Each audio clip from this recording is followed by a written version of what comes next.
Hai, kami dari kelompok 9. Kenalin, aku Altura Kuspiarsi dari kelas 12 IPS 2, nomor presensi 2. Aku Kesha Marvela Febrianti dari 12 MIPA 3, nomor presensi 14. Aku Abbas Evanya dari 12 IPA 1, nomor presensi 1. Aku Elizabeth Angel dari kelas 12 IPS 3, nomor presensi 17. Dalam podcast kali ini, kami akan membahas dengan tema pribadi yang mulia di tengah pandemi. Kalian tahu nggak sih kalau sekarang itu zaman sudah modern, teknologi semakin canggih, bahkan dalam sekejap pun kita bisa dapetin segalanya. Bener banget, contohnya kayak sekarang ini nih. Kemarin aku sempat lihat kakakku baru ngurus application letternya. Dan ternyata dalam sekejap dia bisa dapetin banyak banget referensi dari berbagai sumber yang ada di Google. Dan yang pasti, itu semua sangat membantunya dalam membuat application letter. Oh ya, memangnya application letter itu apa? Masa kamu nggak tahu sih? Application letter is a document that shows your interest and desire for a position or job in a company, while the structure is letterhead, the deadline, greetings, the inside address, the salutation, the attention line, the subject line, the body of the letter, the complementary, signature, reference, and closure notation, and carbon copy notation. Ternyata banyak juga ya strukturnya. Ngomong-ngomong, aku boleh lihat application letter yang kakakmu bikin nggak? Sekalian buat nambah-nambah ilmu juga. Lah, buat apa emang? Kamu kan masih SMA, kuliah aja belum. Ngapain belajar buat application letter? Ya jangan gitu dong.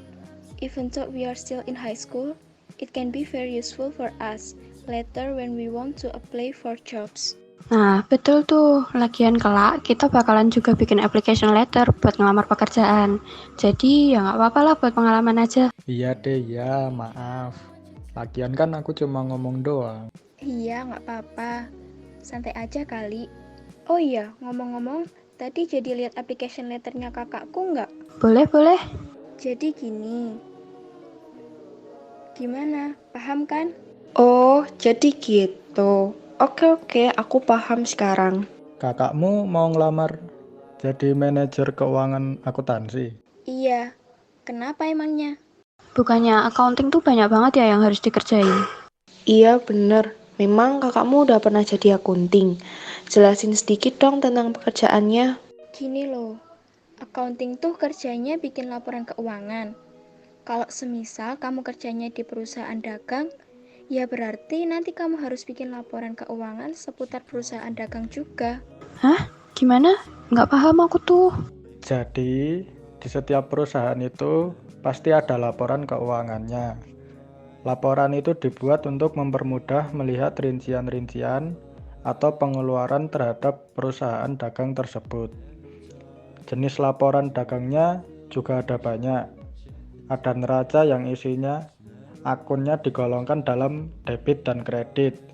Di neraca ini juga nominal debit dan kredit harus balance. Yang kedua, ada laporan rugi atau laba. Dibuat di periode tertentu dengan menghitung semua pendapatan dan dikurangi dengan biaya seperti biaya operasional, biaya penyusutan, biaya administrasi, dan biaya lain yang harus dikeluarkan dalam rangka mendapatkan pendapatan tersebut. Kalau perusahaan memiliki pendapat lebih banyak daripada biaya yang dikeluarkan, maka akan terjadi laba, tapi sebaliknya kalau perusahaan memiliki pendapatan lebih kecil dari biaya yang dikeluarkan, maka perusahaan akan mengalami kerugian. Bentar. Kok jadi ribet banget gini sih? Ternyata tugas jadi accounting tuh banyak juga ya.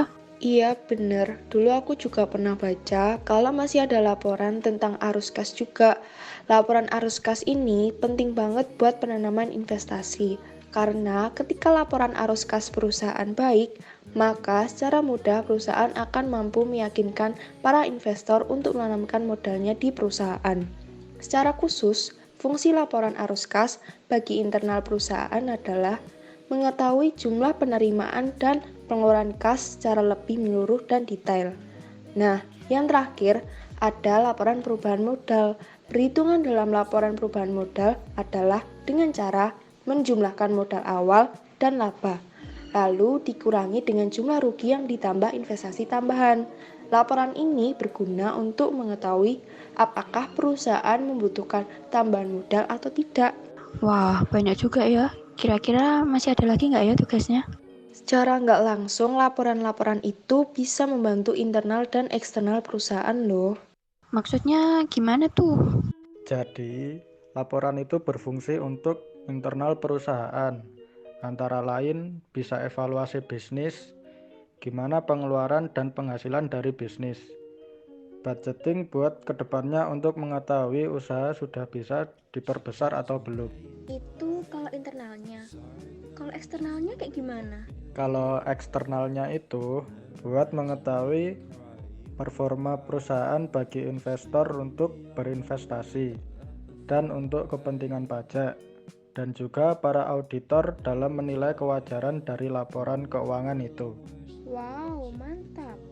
Ternyata banyak banget ya tugasnya. Jadi ngeri liatnya.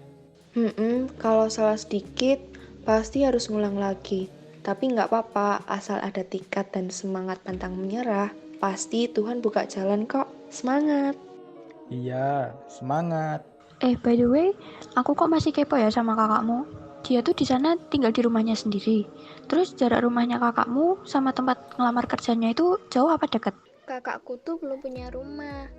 Dia tinggal di salah satu apartemen Jakarta. Nah, jarak dari apartemen ke Fermina Group kayak gini gambarannya. Kalau menurut kalian bakalan ambil ke arah mana biar cepat sampai ke Fermina Group? Ya, kalau dilihat dari peta sih, jelas aku bakalan lewat ke arah Femina Group. Soalnya jarak yang paling pendek ya cuman itu doang, 700 meter. Daripada 3 jalan yang lain yang jaraknya kira-kira 800 meter, 1 km sampai 1,6 km. Aku setuju. Bener banget lah, ngapain repot-repot pilih rute yang panjang, nggak efisien waktu dan pemborosan bensin juga. Astaga guys, aku lupa. Kalian udah baca artikel yang tadi dikasih sama Bu Andar belum? Astaga, artikel yang mana lagi? Artikel baru kah? Tentang apa emangnya? Ya ampun, ingat artikel tentang praktik perlindungan hukum dan penegakan hukum di Indonesia kan? Nah, pinter. Ada yang udah baca belum? Isinya tentang apaan sih? Nggak usah ditanya, jelas belum lah. Aku juga belum baca apa isinya. Hari ini tuh tugasnya numpuk banget. Jadi aku lupa deh kalau ada tugas baca artikel. Aku tahu. Jadi, di dalam UU DRI tahun 1945, pasal 1 ayat 3, yang bunyinya, negara Indonesia adalah negara hukum. Nah, itu berarti konsekuensinya, setiap kehidupan yang ada di negara ini harus berdasarkan hukum. Terus, lanjutannya apa? Penegakan hukum tidak bisa dipisahkan dari badan peradilan dan hukumnya sendiri. Itu semua menjadi pilar yang saling menopang dan tidak bisa dipisahkan. Hukum itu berguna bila ditegakkan oleh lembaga peradilan. Sebaliknya, penegakan hukum tidak akan bisa berjalan jika tidak ada hukum sebagai landasan bagi lembaga peradilan dalam menegakkan hukum. Nah, kalau menurut Surjono Sukanto, perlindungan hukum itu ada 4. Yang pertama, adanya perlindungan dari pemerintah kepada warganya. Yang kedua, jaminan kepastian hukum. Yang ketiga, berkaitan dengan hak-hak warga negara. Dan yang terakhir, adanya sanksi hukuman bagi pihak yang melanggarnya. Gitu. Kira-kira contoh praktik perlindungan hukumnya kayak gimana sih? Jadi contohnya itu kayak perlindungan konsumen dalam Undang-Undang Republik Indonesia Nomor 8 Tahun 1999. Nah, sehubungan dengan perlindungan terhadap konsumen, cermati kalau kamu menemukan klausa baku pada perjanjian jual beli. Klausa ini umumnya berisikan pembebasan atau pembatasan pertanggungjawaban yang ditentukan secara sepihak oleh pelaku usaha yang bersifat mengikat dan wajib dipenuhi oleh konsumen. Pencantuman klausa baku yang dilakukan oleh pelaku usaha dilarang pada pasal 18 ayat 1 UU Nomor 8 Tahun 1999 agar kedudukan konsumen setara dengan pelaku usaha berdasarkan prinsip kebebasan berkontrak. Oh, jadi gitu. Aku boleh sedikit kasih pendapat tentang artikel tadi nggak? Boleh, jadi gimana? Menurut pendapatku nih ya, artikel tadi memang benar adanya begitu. Toh juga Indonesia membuat undang-undang sesuai dengan ideologi bangsa kita. Lagi pula itu semua juga udah tercantum di UUD 1945. Sekarang tinggal bagaimana cara kita untuk bisa mempraktikkan itu semua di dalam kehidupan sehari-hari. Iya, benar banget. Walaupun udah ada undang-undang dasar nih ya, sampai sekarang ini aja masih ada orang yang tetap melanggar. Ya konsekuensinya sih jelas bakalan dapat hukuman. Kalau pelanggarannya nggak terlalu berat, ya masih untung hukumannya ringan. Tapi kalau udah sampai Mahkamah Agung, hukuman mati pun bisa dapat itu. Tahu contoh konkret pelanggarannya nggak? Contoh konkret tindakan yang tidak patuh akan hukum salah satunya yaitu merusak fasilitas negara dengan sengaja. Nah, kita udah diberi fasilitas negara, tapi masih aja untuk menjaga dan merawat susah untuk dilakukan. Bahkan merusak dengan sengaja dikarenakan aksi barbar pasti udah terkena sanksi pidana. Sebenarnya itu semua kembali lagi ke orangnya sih. Apa yang kita lakukan pasti akan menuai hasilnya. Ya kalau kita menabur kebaikan dan ketaatan, pasti akan menuai damai sejahtera. Tapi kalau udah menabur keburukan, ya apa daya. Nasi udah menjadi bubur. Hanya penyesalan dan hukuman doang yang didapat. Bener. Terus kalau kayak gitu, apa dong peran pelajar di Indonesia dalam praktik perlindungan dan penegakan hukum? Sebenarnya sih ada banyak, tetapi tindakan yang paling mudah dilakukan oleh pelajar itu ya di lingkup sekolah. Selain belajar, kita juga harus menghormati ibu dan bapak guru, baik pada saat jam pembelajaran ataupun di luar jam pembelajaran. Mentaati tata tertib sekolah dengan baik dan benar. Dan yang gak kalah penting itu melaporkan ke pihak sekolah apabila terjadi pelanggaran hukum di lingkungan sekolah. Selain itu, kita juga bisa menggerakkan gerakan anti KKN, mematuhi peraturan yang berlaku, menanamkan sifat anti korupsi, tidak menyebar berita hoaks, ikut serta bela negara, serta saling memiliki rasa toleransi yang tinggi. Kalau kayak gitu, berarti sebagai remaja milenial yang mempunyai kepribadian yang mulia, kita harus bisa ambil bagian untuk menjaga bangsa dan negeri ini. Ya contohnya dengan cara selalu berpikir 2 langkah ke depan, bertanggung jawab, menaati peraturan yang berlaku, serta selalu mendasari segalanya oleh rasa belas kasihan. Yaps, bener banget pendapatmu. Parah sih ya kalau semisal kita nggak bisa mempraktikkan penegakan dan perlindungan hukum. Seenggaknya kita ada keinginan untuk mencoba melakukan biar kekacauan dan keributan kayak di era reformasi tahun 98 pada masa kepemimpinan Soeharto nggak terulang lagi. Oh, masa Orde Baru ya? Dalam peta perpolitikan, terjadi 2 kali gelombang mahasiswa dan pelajar pada masa Orde Lama. Muncullah tokoh 66 dan tuntutan Tritula pada masa Orde Baru yang identik dengan pemerintah Soeharto. Terjadi gelombang reformasi yang dimotori oleh mahasiswa dan tokoh-tokoh reformis. Gerakan mahasiswa dan pelajar tersebut muncul akibat kebijakan pemerintah yang tidak berpihak pada rakyat sehingga menimbulkan keresahan dan penderitaan dari rakyat. Maka, sebagai seorang intelektual terpanggil untuk menyalurkan aspirasi rakyat dengan berupa tuntutan yang tujuannya untuk mengadakan perubahan di berbagai bidang demi kebaikan bersama.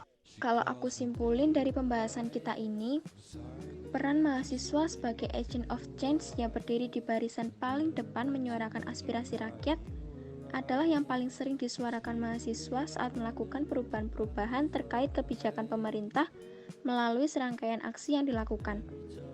Maka dari itu, nilai kehidupan yang bisa kita ambil sebagai remaja milenial yang memiliki kepribadian yang mulia, yaitu mahasiswa harus memiliki kepribadian yang baik, akhlak yang terpuji, serta menjunjung tinggi nilai-nilai kebaikan yang ada di masyarakat, seperti kejujuran, gotong royong, empati, keadilan, integritas, dan lain sebagainya. Ada yang gak kalah penting juga, yaitu selalu menaati peraturan yang berlaku agar kelak dapat melanjutkan kepemimpinan Indonesia di tahun-tahun mendatang. Sekian podcast dari kelompok 9. Semoga podcast ini bermanfaat bagi kalian. Semoga podcast ini sedikit menghibur dan menambah wawasan bagi kalian. Terima kasih sudah mau mendengarkan pembicaraan kami sampai akhir. Jangan lupa like, komen, subscribe, dan share-nya ya ke teman-teman kalian. Bye-bye.